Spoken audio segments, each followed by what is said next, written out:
Olá, tudo bem? Chegamos a um momento muito especial desse nosso tópico, genética forense. Nós vamos saber agora, conhecer os principais aspectos relativos à identificação de uma pessoa, analisando trechos do seu DNA, trechos do seu genoma, trechos cromossômicos. Esta é uma das partes mais importantes e uma das que mais aparece, portanto, na sua prova, porque a banca adora esse assunto quando nós trabalhamos com identificação criminal, com identificação civil. Dê uma olhadinha que eu estou falando dos marcadores. Marcadores moleculares baseados em DNA. Professor, o que seriam marcadores? Olha, aqui nós temos um exemplo, né? Nós temos aqui um marcador conhecido, nós temos um outro marcador transparente, coloridinho, nós temos marcadores de texto e um cara que marca muito gol também, né? É isso, professor?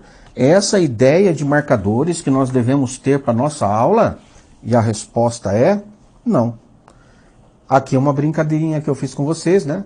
Afinal, os marcadores a que me refiro são marcadores moleculares presentes no DNA.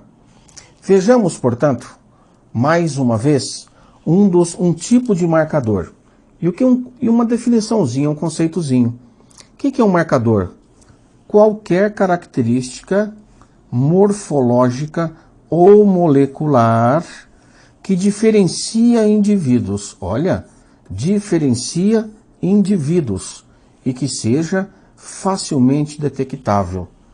Então vejam, nós temos aqui alguns tipos de formiga. Olha a busanfinha dessa aqui, ó, uma busanfinha negra. E olha essa busanfinha aqui, já amarronzada, né? Isto aqui seria um tipo de marcador morfológico. Então aqui seria um marcador morfológico. E aqui nós temos um trecho de uma eletroforese, onde nós temos um tipo de marcador molecular por DNA, por análise do DNA. Então entenda, marcador é aquilo que vai permitir que eu identifique alguém, identifique uma pessoa. E esta ideia de identificação deve estar associada a um princípio científico chamado unicidade. Que é isso, professor? Cada pessoa deve ter o seu tipo de marcador, ou seja, a sua sequência de DNA, que permita que nós o identifiquemos. Prosseguindo, vejamos mais uma situação. Nesses marcadores morfológicos, nós analisamos as formigas e nós temos aqui uma resposta visual. Se é uma resposta visual, é aquilo que a gente consegue ver. Portanto, estamos falando de fenótipo. Fenótipo. Morfologia vem da palavra morfo, que é forma. Então é um marcador de fácil identificação, determinado por um único alelo, geralmente. Características fenotípicas de fácil identificação são utilizadas como marcadores morfológicos desde Mendel. Como assim, professor, desde Mendel? Você lembra que o Mendel fez os estudos com as ervilhas? E ali nós tínhamos ervilha rugosa, ervilha lisa, ervilha verde. Portanto, são coisas visuais. Isso é muito fácil de se compreender, de se determinar. Não é? Muito fácil. Ele fazia os cruzamentos entre as ervilhas e observava as diferenças fenotípicas, ou seja, do aspecto que é exteriorizado. Mas no nosso caso, nós vamos trabalhar com marcadores que são de DNA. E aí, meus caros, a gente não consegue, né, visualizar tão facilmente um marcador molecular. Mas a gente consegue, a partir do conhecimento de diferentes regiões do DNA, compreender que uma dada região do DNA, uma dada região do cromossomo, vai se expressar e vai trazer, por exemplo, um fenótipo. Esse fenótipo é consequência de um genótipo. Então, genótipo é toda a parte genômica. Fenótipo é toda a parte que ele expressa. É o tipo de característica expressada. Vejamos. Consequências. Nós temos raça, altura, cor dos olhos, facilidade às infecções, facilidade a pessoa contrair doenças complexas. Cada um tem a sua individualidade para metabolismo de fármacos. Isso aqui normalmente está associado ao que se chama de raça, que a gente gosta mais de antropologia não, ancestralidade. Ancestralidade. Eles podem ser silenciosos, esses marcadores, e eles são decorrentes do quê? Da variabilidade genética. Nós já vimos que a variabilidade genética ela decorre de mutações e decorre também de recombinação gênica, lá do crossover. As mutações são muito importantes nesse aspecto, tá bom? De trazer uma variação na composição, na estrutura genética do indivíduo. Vejamos um marcador de DNA, o que seria? Um marcador de DNA, primeira coisa, é uma sequência de bases. Uma sequência de bases. Professor, que base é essa? Você lembra dos nucleotídeos presentes na formação do DNA? Portanto, é justamente isso. Nós vamos ver uma sequência de bases. Essas sequências de bases, elas vão ter uma localização única no genoma e cujas variações, essas variações, podem ser rastreadas em famílias e em populações. Ela pode ou não ser parte de um gene. Prosseguindo. Polimorfismo. Eita, que palavra, né? Bacana e que palavra muito na moda nessa parte de genética forense. Eu digo sempre a vocês, aprendam os prefixos e sufixos, porque você começa a compreender até do que está se tratando. Então veja, o polimorfismo genético. Genético você já pensa, alguma coisa relacionada ao genoma, alguma coisa relacionada a DNA, a informação genética, certinho. Poli quer dizer vários, vários, vários. Morfismo, forma. Então várias formas, polimorfismos, várias formas genéticas. Na verdade, o conceito de polimorfismo, ele é mais do que isso. Mas o que seria? Seriam mudanças que cada indivíduo vai apresentar no decorrer da sua vida. Ele vai trazer informações no seu DNA justamente numa parte que até poucos anos atrás se dava muito pouca importância, redundância, né? Se dava pouquíssima importância para esses trechos do DNA. Porque era assim, nós temos um DNA que codifica a proteína, um trecho do DNA que codifica a proteína, trechos, e trechos que não se sabiam as funções, mas sabiam que eles não codificavam proteínas. Como aquilo ali, teoricamente, no início, no conhecimento do genoma, falava assim, isso aí não codifica nada, isso aí não deve ter nenhuma importância para a gente. Isso aí é um pedaço do DNA que é um lixo. Então começou a se determinar esse DNA de DNA lixo. Por quê? Porque ninguém sabia para que ele servia. E eis que alguém percebeu que justamente esse trecho de DNA, ele é diferente para cada indivíduo. A parte não codificante é diferente para cada indivíduo. E a parte codificante é semelhante. Então a parte codificante é semelhante. Ela não serve para identificar ninguém. E a não codificante, que era chamada de DNA lixo, é justamente aí o grande alvo, né, das buscas pela identificação de um ser. Vamos trazer para vocês um trechinho, né, de um texto, vamos digamos assim, informações, para você compreender melhor. Então, diferença na sequência de DNA entre indivíduos, grupos ou populações. Isso é o polimorfismo. Como são essas sequências? Essas sequências elas podem ser os SNPs ou SNP, sequências repetitivas. Professor, SNP é uma sequência repetitiva? Não, porque é uma única base.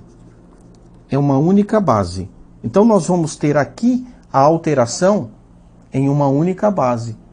O polimorfismo, a diferença, o haplótipo vai ser uma única base nitrogenada. Esse SNP, né, é de single, S de single, quer dizer, único. Agora, o que são sequências repetitivas? São sequências em que várias bases se repetem. Várias bases se repetem naquela nossa informação genética. Dependendo do tamanho dessas bases, nós vamos ter nomes diferentes para os marcadores, usos diferentes para os marcadores, todos buscando uma identificação, mas cada um com a sua particularidade e com uma aplicação maior ou menor num dado campo. Daí, meus caros, nós podemos ter inserções. O que é inserção? Nós já vimos isso em mutação.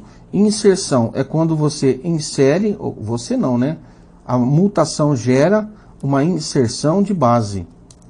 Insere base. A deleção é quando ocorre a perda de base. E recombinações, que seriam o crossing over. Então elas podem dar origem a cabelo liso ou a cabelo crespo. E de onde surgem esses polimorfismos? Resultado de processos naturais ou induzidos por agentes externos, como vírus ou radiação. Daí você há de compreender que se você tivesse dois gêmeos univitelínicos, que têm, digamos assim, um código genético idêntico ao nascer, e aí o indivíduo A e o indivíduo B, que são gêmeos univitelínicos, eles vão passar pela sua existência por diferentes momentos de exposição a vírus, de exposição a raios ultravioleta, de exposição a agentes químicos e carcinógenos, e eles vão ter mudanças, modificações de uma forma diferente. Onde? No tal DNA de polimorfismo, que é a nossa região polimórfica. Vamos dar uma olhadinha aqui, ó, nesse nosso slidezinho. Polimorfismos. O que seriam? São alterações do DNA que se mantêm nas futuras gerações. No polimorfismo, a variação gerada é mais de 1%. E a variação gerada pela mutação é menos que 1%. Então vejam, quem é mais importante para gerar mudanças genéticas? A mutação ou o polimorfismo? Polimorfismo, mais do que 1% do material genético modificado. E a mutação, menos que 1%. Mas ela pode acontecer. E ela também será transmitida, poderá ser transmitida às futuras gerações. Vamos dar uma olhadinha nessa imagem que eu vou trazer aqui para vocês. Nós temos na mutação 0,1% da troca desta base C, citosina, pela timina. Aqui nós temos, por exemplo, 6% de mudança, de modificação da citosina pela timina. Portanto, o polimorfismo gera uma porcentagem bem maior de variabilidade genética, comparado, por exemplo, com a mutação. Por isso, nós vamos conhecer um pouco mais sobre os polimorfismos. Nós já sabemos que poli são várias formas, são mutações que se propagaram ao longo de gerações. Vamos interpretar isso aqui. Nós tínhamos aqui o indivíduo 1. Houve uma mudança da adenina pela citosina. Tá certo?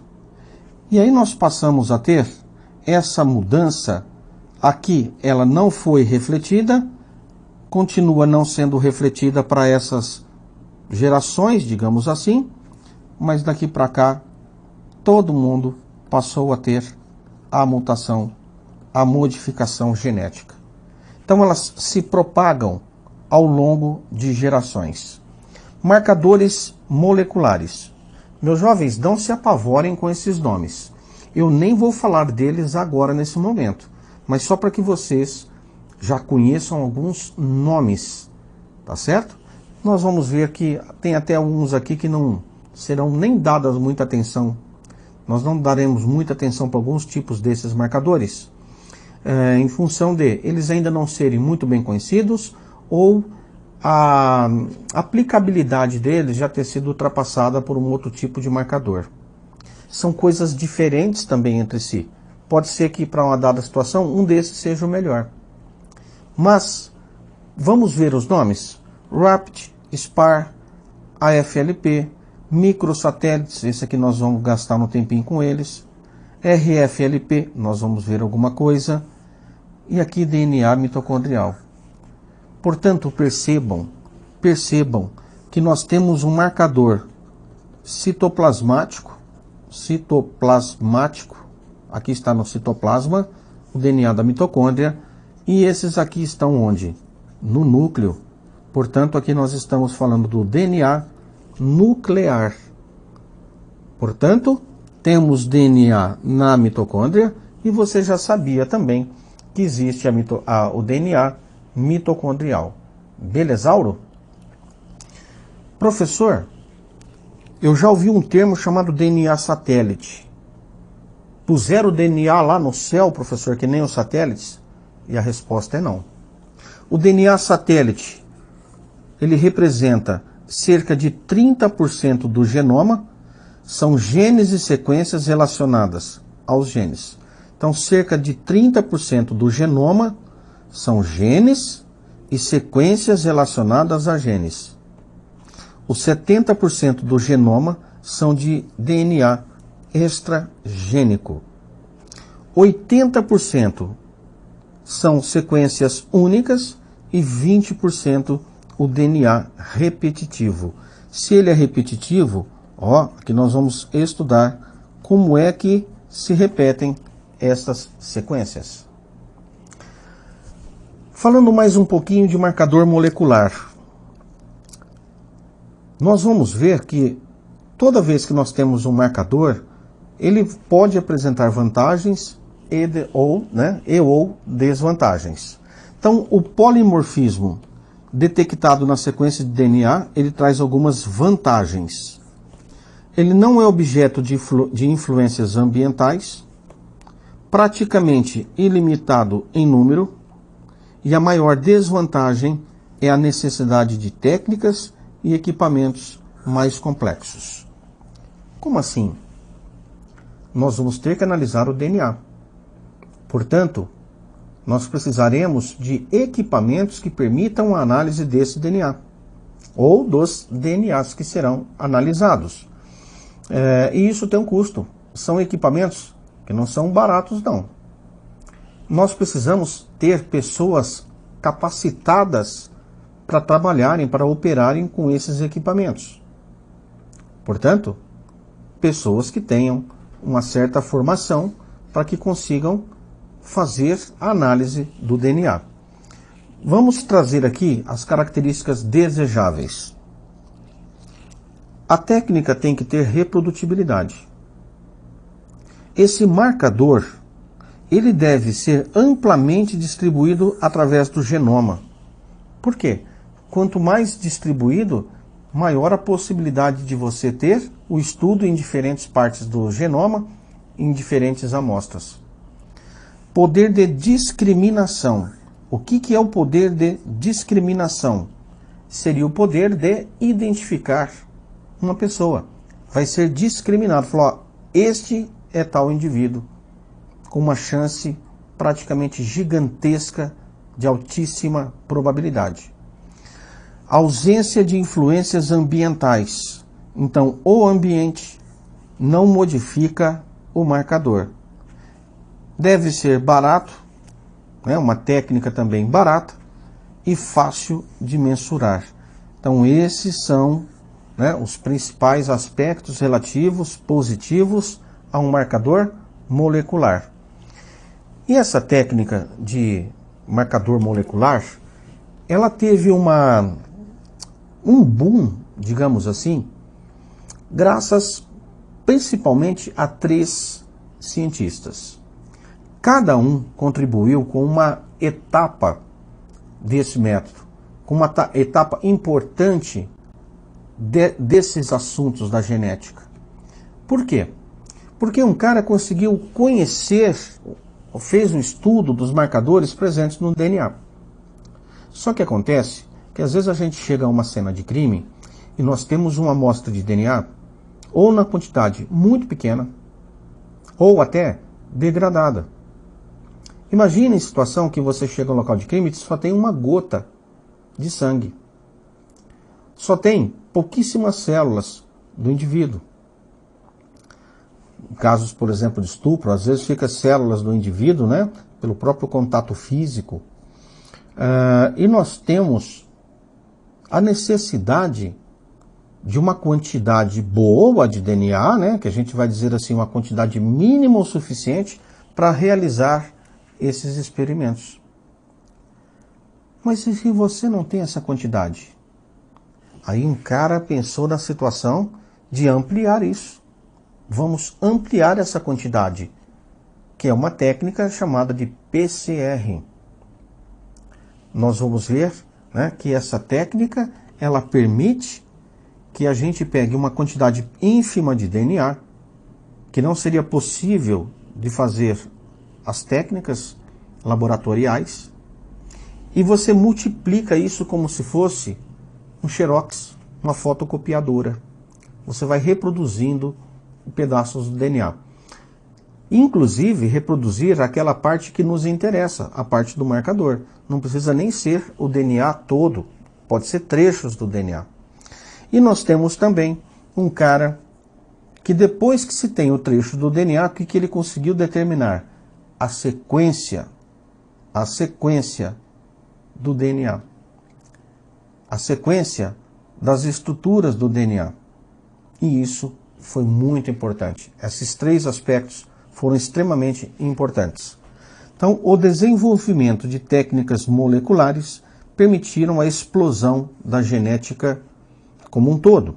Então, Jeffreys, ele determinou as regiões de polimorfismo e associou a possibilidade dessas regiões permitirem a identificação, ou seja, a individualidade. O Mullis, ele fez o aprimoramento da técnica de PCR, em que nós temos a ampliação de fragmentos específicos do DNA. E o Sanger, ele fez o sequenciamento da molécula de DNA. Portanto, esses nomes são muito importantes para a parte do estudo da genética. Um geneticista normalmente conhece de cor e salteado. Por que a gente diz que esses caras foram muito importantes? Porque essas técnicas foram se somando, foram ampliando áreas de aplicação. E nós chegamos a diversas áreas de aplicação, como, por exemplo, demonstrar culpabilidade de criminosos. Eita, isso aqui é muito bom no campo da perícia, né? Principalmente a perícia buscar material genético. Mas também serve para inocentar suspeitos. Imagina uma pessoa ser presa injustamente, acusada de um crime que não cometeu. Então o DNA permite determinar se aquele suspeito estava ou não presente numa cena de crime quando se tem a coleta de material biológico. Identificar corpos Isso aqui também está muito associado com a perícia. E restos humanos em acidentes em massa. Nós tivemos um caso muito famoso que foi o acidente da TAM. Você imagina um avião em altíssima velocidade que se choca contra estruturas de concreto, incendeia e praticamente a maioria das poltronas do avião se descolam porque elas quebram do seu eixo de sustentação. Os corpos são todos comprimidos para a parte anterior da aeronave, portanto, com a região que se chocou contra as paredes de concreto. E aí nós tivemos, sabe o que nesse impacto? Fragmentação dos corpos. Os corpos foram fragmentados, esmagados, mutilados. Houve material, né? Houve pedaços de corpos que se misturaram muito. Outros cadáveres foram queimados, houve um incêndio. E aí? Fácil de você identificar um indivíduo, por exemplo, pelo rosto? Primeiro que isso não é uma identificação, isso se chama reconhecimento. Reconhecimento facial não é identificação. Não tem um método científico. A identificação se baseia em método científico, é uma ciência. Então, um cadáver que as faces estão desfiguradas ou queimadas, grande parte dos tecidos queimados, e principalmente que nos interessa na identificação, a identificação de uma pessoa, basicamente, vamos dizer, o ponto de entrada, não é por DNA. DNA é uma técnica cara e demorada. Normalmente a gente emprega digitais, impressões digitais ou os desenhos papilares. Se queima toda essa região, se essa região se perde, também uma técnica de identificação, que é a principal. Se nós tivermos uma pirâmide, eu diria a vocês que na nossa pirâmide, dividido em 3 partes básicas, deixa eu até colocar assim, né? Uma tripla divisão, nós temos aqui, isso aqui, ó. Vamos dizer assim. Claro que não está nem bem dividido aqui, ó. Nós teremos isso aqui. Essa é a pirâmide da identificação. Aqui é por papiloscopia, portanto o PAP. Aqui pela parte antropológica. E essa pontinha aqui, DNA. Automaticamente, se nós tivermos toda essa perda de material ou pouco DNA viável, a gente não consegue pela papiloscopia. Se as papilas tiverem sido queimadas, destruídas. Pela antropologia, corpos esmagados, ficaria também bem difícil. Serve para uma situação ou outra, para um corpo ou outro, como por exemplo uma placa de um acidente de trânsito que a pessoa teve, quebrou a perna, teve que colocar um pino, não é? Tatuagem não é uma técnica de identificação, mas auxilia. Mas de uma maneira geral, em situação dessa, DNA é de extrema relevância. Eu participei de uma palestra com algumas das pessoas que trabalharam no acidente da TAM, como também participei recentemente de uma palestra com o professor Jesus, que é um perito federal, que ficou encarregado de fazer a identificação dos mortos em Brumadinho. Todos que tiveram a sua identificação feita não por DNA, também passaram pela identificação por DNA. Então, determinação de paternidade. Olha aí, rapaz, olha o ratinho aí. Determinação de paternidade é muito importante, principalmente na esfera civil. Mas também pode ser por um caso de estupro. Também.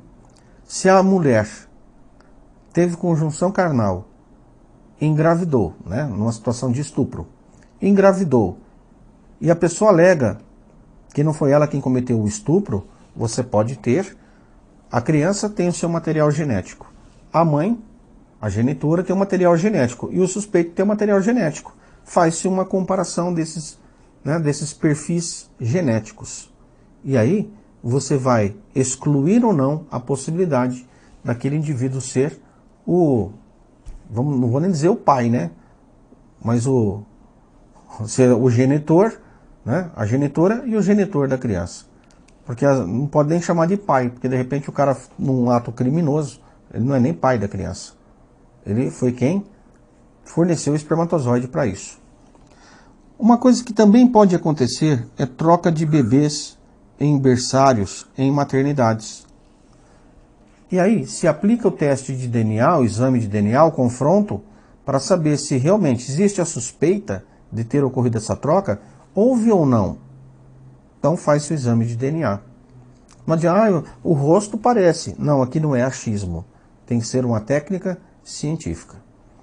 E detectar doenças genéticas é muito importante. Esses dias eu estava lendo uma reportagem de que uma gestante conseguiu o direito de interromper a gravidez porque os testes que ela fez genéticos determinaram que a gestação teria problemas porque o bebê teria problemas genéticos. Não que a gestação ela poderia ser perfeita, mas o bebê teria uma grave doença genética. E aí ela conseguiu suspender, né, interromper, não é suspender, né, mas interromper a gestação. Prosseguindo, polimorfismos do DNA nos trazem a possibilidade de marcadores genéticos. O que são? Diferenças da sequência de base sem consequência patológica direta. Quer dizer que pode ter uma diferença na sequência, e essa diferença não vai necessariamente trazer uma patologia. Ok? O DNA que forma as regiões hipervariáveis, chamadas de HVR, região variável, né, hipervariável do genoma, proporciona a existência de uma grande variação, de uma grande variação de indivíduos de uma população. Então essa variação consiste no número de vezes que a sequência, que é chamada aqui de core, ela se repete e é variável de indivíduo para indivíduo. Pronto, para quem ainda não estava entendendo. Vou usar um termo bem simples. Vamos supor que eu, Wagner, eu tenho uma sequência, uma sopa de letrinhas no meu DNA, sequência variável, e ela se repete, por exemplo, a cada 8 bases. Então eu tenho 8 bases que se repetem sempre. E essas bases têm uma sequência. Dificilmente, e elas se repetem em muitos trechos do meu DNA. Dificilmente, ou quase que impossível, que 2 indivíduos tenham as mesmas repetições, com a mesma sequência, nas mesmas regiões. Pode de repente ter numa sequência ou outra parecida, num local ou outro parecido, num alelo ou outro parecido, mas não em vários alelos, não em vários trechos do cromossomo. Por isso, esse aqui é o fundamento da técnica.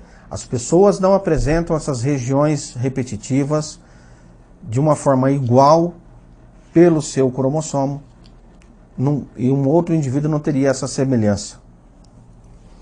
Então essa parte do genoma, essa parte hipervariável, essa região de polimorfismo, é o que tem maior interesse médico-legal.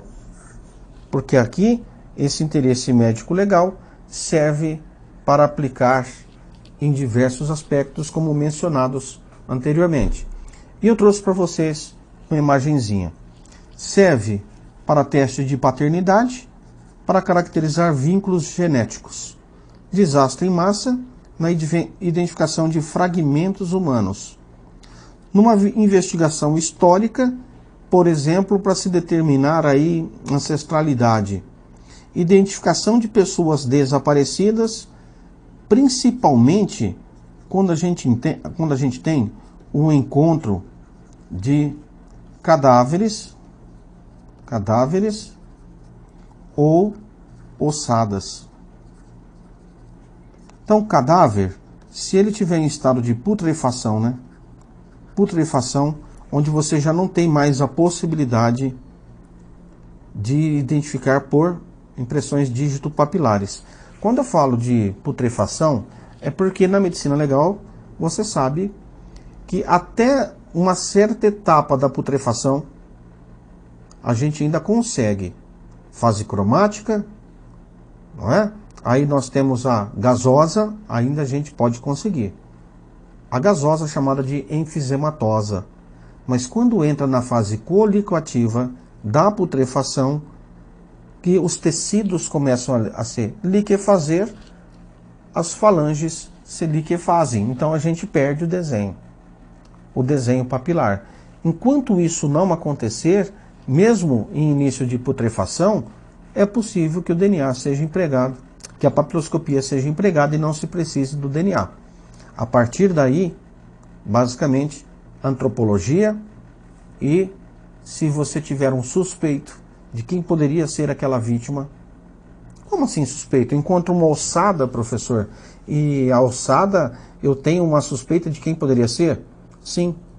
Porque essa ossada foi encontrada com as suas particularidades. Como, por exemplo, ela pode ter, junto à ossada, objetos pessoais. Então, olha, estima-se pela antropologia se era homem ou mulher, a idade, estima-se a idade, estima-se a ancestralidade, a altura. E aí, quando a pessoa está desaparecida, a família vai lá relatar isso para a Polícia Civil. E são coletadas essas informações. De repente surge um cadáver e fala assim, epa, bate com as informações daquele indivíduo. Portanto, colhe-se uma amostra desse material, dessa ossada, por exemplo, chama alguém da família que vá ceder o material para o confronto, faz-se análise para excluir ou não, né, a possibilidade de ser a pessoa desaparecida. Identificação de militares, banco de DNA de criminosos, isso é algo que vem sendo feito basicamente em todo o Brasil. Deveria-se ter um banco de dados criminais, mas nem todos os estados fizeram. Nos estados do Sudeste e alguns outros do país, nós temos já um banco de dados bem avançados. São Paulo, no final de até 2019, fez uma ampla coleta de muitos criminosos. Porque, qual a importância disso, professor? Pense assim, esse criminoso, ele pode ter participado de outros crimes. Então, se algum material dele foi recolhido, foi coletado pelo perito naquele local de crime e não se sabia quem era, mas se fez o perfil, pode ver se o perfil de um outro crime, né, dá match com o perfil genético desse criminoso. Ou também esse criminoso foge, ou ele sai, já cumpriu sua pena, ou ele está numa situação de liberdade, temporária ou não, e ele comete um novo crime e tem ali material biológico. Pronto. A meu ver, todas as pessoas deveriam ter, né, um material genético coletado, mas a nossa legislação não permite. Banco de evidências biológicas, aqui relacionado principalmente com ancestralidade. Meus jovens, estamos já estourando o tempo desse nosso bloco, então eu vou encerrar aqui e a gente volta depois. Tá bom? Um abraço.